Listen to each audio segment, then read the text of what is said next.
You can check out indiacc.org, and one of the many initiatives that the India Community Center is doing is this particular show on parenting. Now, as a parent of two kids, a teenager and an elementary school goer, I often tell my own parents that they had a much easier time bringing us up. And I'm only half joking. And one of the reasons I feel that our generation has so much of a tougher time is because of the unbelievable array of technology that's available to our kids. I'm revealing my age here, but my home did not have a television till I was 10, and the first time I saw a computer was in college. By contrast, my son was playing PC games when he was 5, and my daughter began surfing the internet at around the same age. Technology has many advantages, but it also raises new challenges in parenting, and that's our topic for today. How do we channel and control this amazing resource our kids have? What are the pitfalls of being wired all the time, and how do we make the best of what the technology has to offer to our children? As always, our number to reach us here is 510-770-1550 if you have thoughts to share.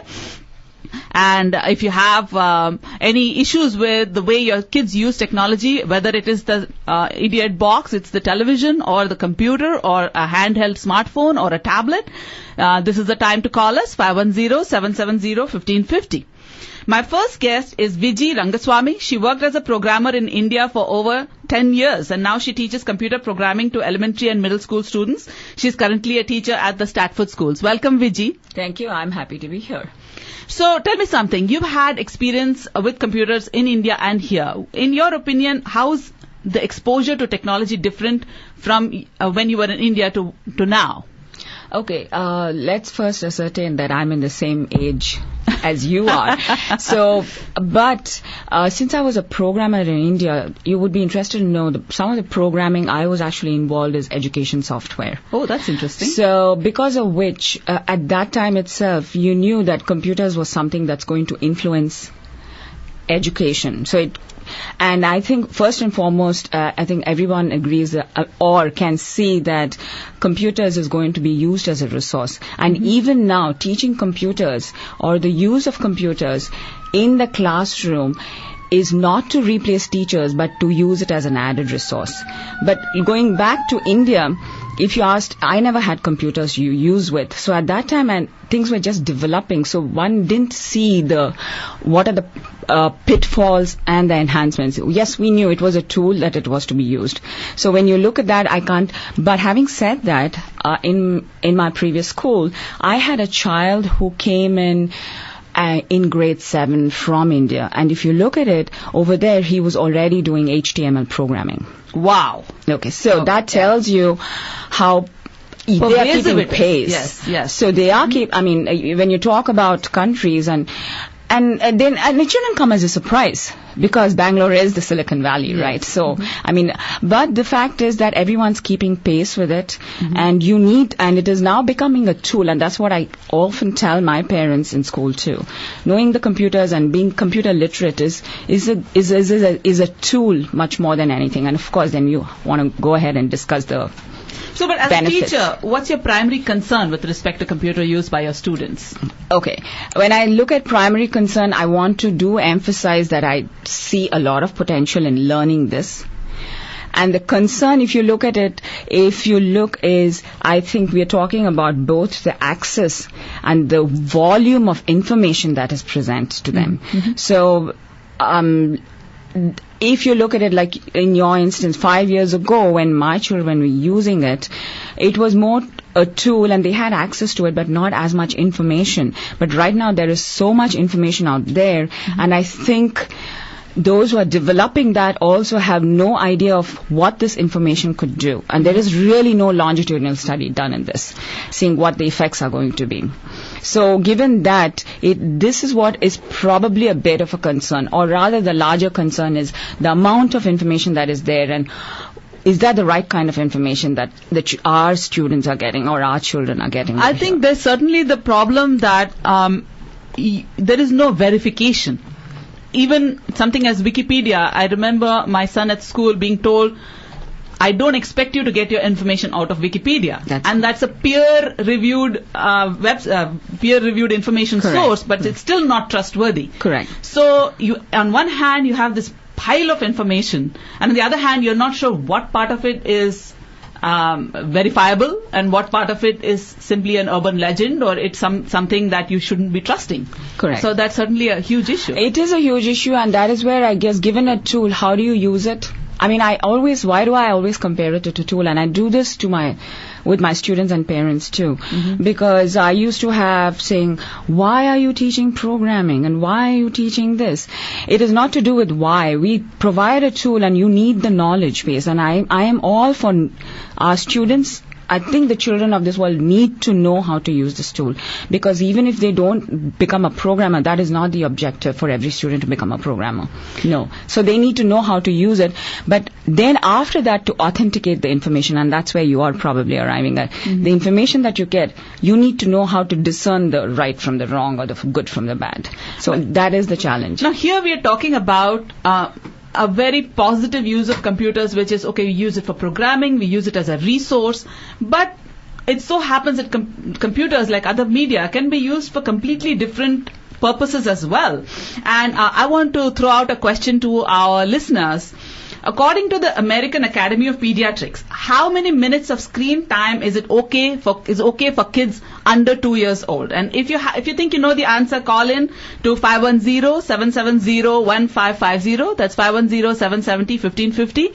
We'll take your calls on the air, and you can let us share your thoughts with us on what do you think is the appropriate amount of time that it's okay for kids under 2 to be on the computer or in front of any screen.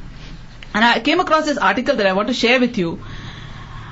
A computer for babies and toddlers may sound like the stuff of science fiction, but a Canadian company has made it reality.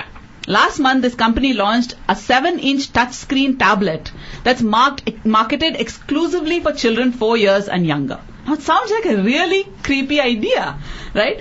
But researchers say that today's parents are increasingly likely to hand over a computer to a baby.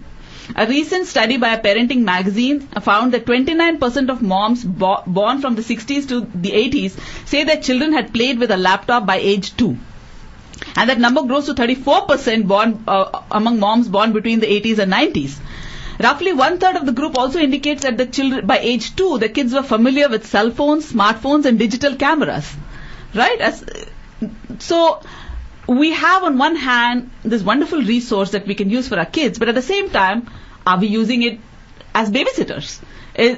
Are we deluding ourselves that we are putting in front of our child something that will enhance their brain growth, but really it's something to occupy them, a bright shiny thing, the latest bright shiny thing to occupy them while we are busy with something else? So what are your thoughts on that? My thoughts exactly is just that as parents currently, you knew what you want to do, and therefore you give your child something else to do. But look at the irony of it. You get a chance to do something else. Maybe you are on the treadmill. Maybe you're on the phone. You're using something else. Your child is getting programmed into using this technology. They don't know how to go out and run. They don't know how to talk to another person. So think about that child 20 years or 25 years. What are the tools they are going to have? You know, they're certainly going to be very tech savvy. I'm not sure whether they'll have some of the others, but they're missing out on some of the other skills. That is true. And having said all this, I was just thinking about this while I was driving in today. We are supposed to be hunter-gatherers, correct? Mm-hmm. But none of us are hunter-gatherers. We don't know how to hunt. We don't know how to gather, correct? Because we lost it over evolution. Mm-hmm. For all you know, this technology is going to be the thing. And maybe few generations down the line, we don't need 10 digits. We probably just need 2 digits. It could just be an evolution that's taking place. And I'm all for it if that's the way it is going. And, they're going to look back and say, hey, you look at that. That's the poster. I mean, our ancestors were using this. You never know where this is going to go. I think if you even hand a cassette to a 2-year-old, there was a really funny video I saw where the kids were shown a cassette and they were asked what that particular thing was, and they came up with some really creative answers because they had never seen a cassette before or even a VCD. But you bring a fabulous point. The thing is, the child had the time to see an object which was not on the computer. That is true. So that is where you need to build that. I mean, just listening to your comment, I was thinking the child got exposure to that, right? And was thinking, okay, well, how else can I use this? That's quite true. But at the same time, I get into my car with my daughter, and previously where she would have just stared out the window and dreamed, she's asking me for my smartphone because there's an array of stuff there. She can check her mail, she can play a game, but she's constantly on. She has no concept of being bored because there's always something to do. We go to a party where she doesn't have anybody of her own age to perhaps play with, or even if she does, the first thing to do is find the technological connection. Exactly. So are we doing a disservice to our kids? When you say disservice, that is why I was thinking, like, we probably need to equip them correctly. So which means, would it be good to know what happened 10 years ago? Yes, certainly. Because look at that 10 years down the line. If you think, okay, maybe you can say 5 years ago, like my daughter is in, she's 20, and now the amount of information that was available to her in high school is certainly different than what she had now, right? Mm-hmm. So, but they need to know where the past came from. That's what I was thinking. Like children at this point of time need to know a little bit about the past to make good decisions about what they want to develop in future. By not exposing to what happened before, I personally think would be a disservice.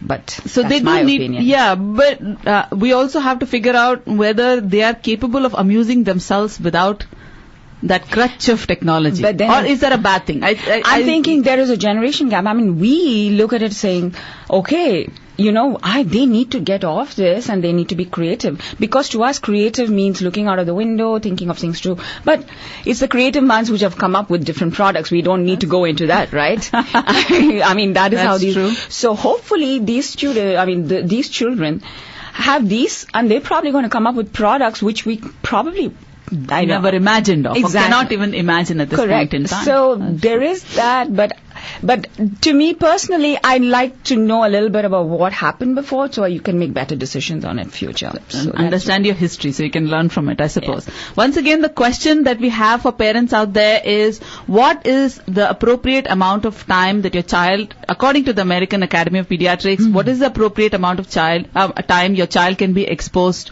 to a screen? We'll go to a break now, and when we come back, we'll talk about some of the creative ways kids can use technology and how best to channel that kind of creativity.